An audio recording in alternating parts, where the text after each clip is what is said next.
जब देश आज़ाद हुआ, दिल्ली सांस ले रही थी खुली हवा में। साल था 1947। देश ने पहली बार आज़ादी की सांस ली। वो वक्त था जब दिल्ली एक छोटा सा शहर हुआ करता था, खुली हवा, पेड़ों की हरियाली और कम आबादी। चांदनी चौक की गलियां लोगों से भरी रहती थीं, लेकिन हवा में धुएं की जगह मिठाई और मसालों की खुशबू घुली रहती थी।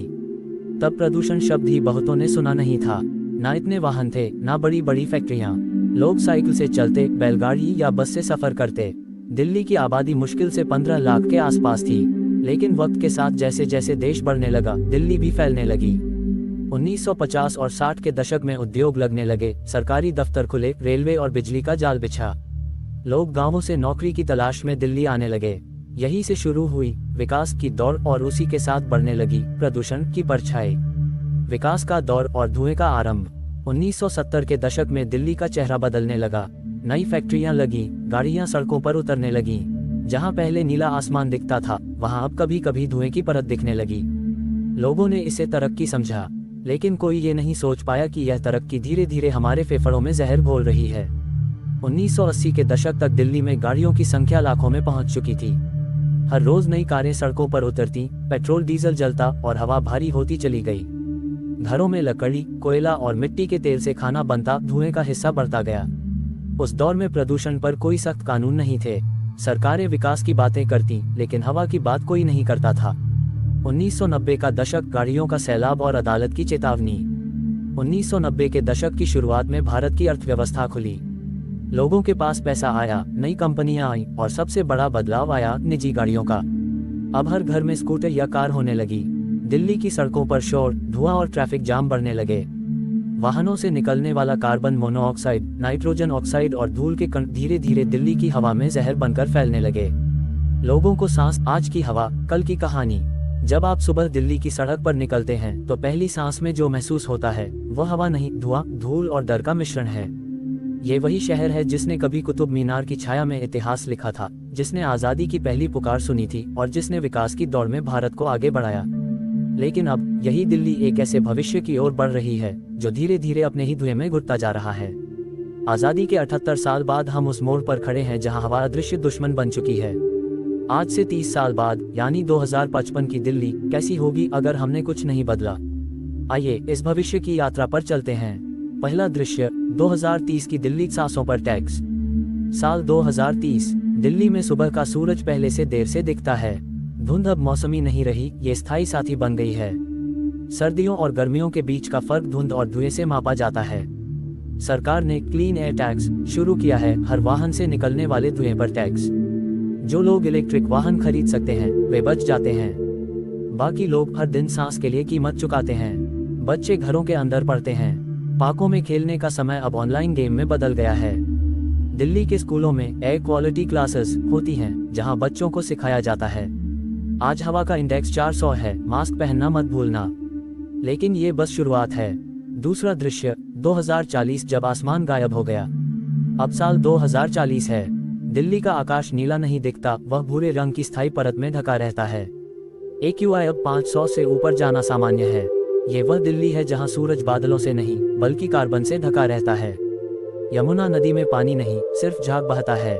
नदी किनारे जो कभी प्रेमी जोड़े टहलते थे, अब वहां सरकारी चेतावनी बोर्ड लगे हैं। यहाँ सांस लेना हानिकारक है। लोग सुबह दौड़ने नहीं, बल्कि ऑक्सीजन कैफे जाते हैं। हाँ, ऑक्सीजन कैफे, जहां लोग 10 मिनट की शुद्ध हवा खरीदते हैं 200 रुपए में। ऑक्सीजन सिलेंडर अब बुजुर्गों की नहीं, बच्चों की जरूरत बन चुके हैं। दिल्ली की आबादी 3 करोड़ पार कर चुकी है। हर दिन 12,000 टन कचरा जलाया जाता है।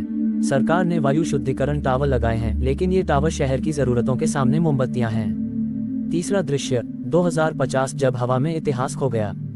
साल 2050, पुरानी दिल्ली अब सिर्फ एक स्मारक है। यहाँ के लोग धीरे धीरे प्रदूषण प्रवासी बन चुके हैं, यानी वो लोग जो साफ हवा की तलाश में दिल्ली छोड़ चुके हैं। दिल्ली के अस्पतालों में हर चौथा मरीज रेस्पिरेटरी सिंड्रोम से जूझ रहा है। सरकार ने बीमारी के लिए नया नाम दिया है, दिल्ली लंग डिसऑर्डर DLD। यह अब हर उम्र का साथी बन गया है। वैज्ञानिक बताते हैं कि दिल्ली की हवा में 70% कार्बन माइक्रोपार्टिकल्स अब इतने सूक्ष्म हैं कि वे दिमाग तक पहुंच रहे हैं। लोग सिर्फ सांस नहीं लेते, जहर भी अंदर ले रहे हैं। 2050 तक दिल्ली का औसत तापमान 3 डिग्री सेल्सियस बढ़ चुका है। गर्मी अब मौसम नहीं, एक युद्ध है। सड़कें पिघलती हैं, एयर कंडीशनर अब जीवन यंत्र हैं। जो लोग गरीबी में हैं, उनके लिए गर्मी मौत का दूसरा नाम बन चुकी है। चौथा दृश्य 2055, जब दिल्ली चुप हो गई। ये कहानी का सबसे भयानक अध्याय है। साल 2055। दिल्ली अब भारत की राजधानी तो है, लेकिन रहने लायक शहर नहीं। यहाँ सरकार चलती है, लेकिन लोग भाग चुके हैं। यमुना का अस्तित्व खत्म हो चुका है और हवा में सांस नहीं, दर्द तैरता है। पुरानी इमारतों पर काई नहीं, बल्कि काला कार्बन जमी है। लाल किला अब धूल के साए में है और इंडिया गेट के नीचे शहीदों के नाम पढ़ना मुश्किल हो गया है, क्योंकि अक्षर धुंध में घुल चुके हैं। आई और मशीनें अब सड़कें साफ करती हैं, लेकिन इंसान अब ज्यादा बाहर नहीं निकलते। हर घर में एयर फिल्टर और वाटर फिल्टर अब ये लग्जरी नहीं, जरूरत है। बच्चे अब आसमान में तारे नहीं देखते, क्योंकि उन्हें पता नहीं कि तारे दिखते कैसे हैं। भविष्य के परिणाम में एक चेतावनी है कि अगर हम इसी राह पर चलते रहे तो 2055 की दिल्ली कुछ ऐसी होगी जहां औसत जीवन प्रत्याशा 10-12 साल घट जाएगी। 80% लोग किसी न किसी श्वसन या हृदय रोग से ग्रस्त होंगे। गर्मी के कारण हर साल हजारों मौतें होंगी और दिल्ली एक हॉट जोन घोषित होगी, यानी इंसानी बसावट के लिए अनुचित क्षेत्र। लेकिन डर की बात यह नहीं है कि यह कल्पना है, बल्कि यह वैज्ञानिक रिपोर्टों में पहले से चेतावनी के रूप में दर्ज है। विज्ञान की नज़र से क्यों बढ़ेगा संकट? 1. Climate feedback loop. जैसे जैसे तापमान बढ़ेगा, वायुमंडल में ओजोन और सूक्ष्म कणों की सांद्रता भी बढ़ेगी। इससे गर्मी और धुआं एक दूसरे को बढ़ाएंगे, यानी जितनी गर्मी उतनी ज्यादा प्रदूषण और जितना प्रदूषण उतनी ज्यादा गर्मी। 2. Ground water crisis. 2050 तक दिल्ली का भूमिगत जलस्तर इतना नीचे चला जाएगा कि 70% इलाके सूखे हो जाएंगे। धूल, सूखे और धुएं का मिलाजुला असर हवा को और खराब करेगा। 3. Urban heat island effect. Delhi का हर इलाका सीमेंट और कंक्रीट से भरा है। हरियाली घट रही है, इससे शहर का तापमान आसपास के ग्रामीण क्षेत्रों से 5 डिग्री सेल्सियस ज्यादा होगा। 4. व्हीक्यूलर एमिशन और वेस्ट बर्निंग। अगर इलेक्ट्रिक वाहन नीति पूरी तरह लागू नहीं हुई तो अगले 30 साल में 3 गुना वाहन होंगे। इसके साथ साथ घरेलू कचरा जलाना अब भी जारी रहेगा। 5. Population density. दिल्ली की आबादी 2055 तक 4 करोड़ से पार जाएगी। अधिक जनसंख्या मतलब अधिक ट्रैफिक, अधिक अपशिष्ट और अधिक ऊर्जा की खपत। मानव के जीवन पर असर। दिल्ली का नागरिक अब हवा में जहर पीता हुआ जिंदा रहेगा। बच्चों की इम्यूनिटी कमजोर होगी, फेफड़े 12 साल की उम्र में 30 साल के व्यक्ति जैसे काम करेंगे। मानसिक स्वास्थ्य पर भी असर होगा। वैज्ञानिक पहले ही बता चुके हैं कि वायु प्रदूषण से अवसाद, डिप्रेशन और चिंता, एंग्जाइटी के केस बढ़ते हैं। 2050 के बाद दिल्ली में साइलेंट डिजीज की महामारी फैलेगी, यानी ऐसी बीमारियां जिनका पता चलते चलते देर हो जाएगी। भविष्य में कौन बचेगा? क्लाइमेट एक्सपर्ट कहते हैं आने वाले 30 सालों में जो परिवार हरियाली, पानी और स्वच्छ ऊर्जा के पास होंगे वही ज्यादा दिन जिएंगे। इसका मतलब यह नहीं कि गरीब मरेगा और अमीर बचेगा, बल्कि प्रदूषण अमीर गरीब दोनों को बराबर मारता है। बस फर्क इतना है कि अमीर एयर प्यूरिफायर खरीद सकता है, गरीब नहीं। क्या बचा सकता है दिल्ली को? आशा की किरण। 2055 की यह काली तस्वीर निश्चित नहीं है। अगर हमने अभी कदम उठाए तो दिल्ली सांस लेना नहीं भूलेगी। 1. Green policy. हर निर्माण क्षेत्र में 20% हरियाली अनिवार्य हो। 2. इलेक्ट्रिक क्रांति। वाहनों को 2040 तक पूरी तरह EV में बदलना।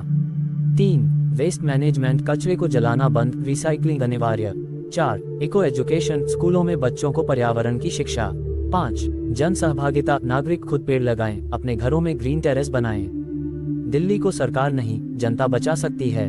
हर नागरिक अगर अपने हिस्से का एक पेड़ लगाए तो 10 साल में शहर की हवा 30% सुधर सकती है। निष्कर्ष, कल की सांसें आज के फैसलों पर निर्भर हैं। आखिर में एक सवाल, हम अपने बच्चों को क्या देना चाहते हैं? एक ऐसा शहर जहां इतिहास है लेकिन भविष्य नहीं, या एक ऐसी राजधानी जहां विकास और प्रकृति साथ साथ सांस लें? 2055 की दिल्ली कैसी होगी, यह इस बात पर निर्भर करता है कि 2025 की दिल्ली क्या करती है। अगर हमने आज हिम्मत दिखाई तो कल के बच्चे हमें दोष नहीं देंगे, वे धन्यवाद देंगे। ग्रेटर दैन दिल्ली को धुआं नहीं, दिशा चाहिए, और दिशा वहीं से शुरू होती है जहां हर इंसान कहे ये शहर मेरा है, इसकी हवा मेरी जिम्मेदारी है।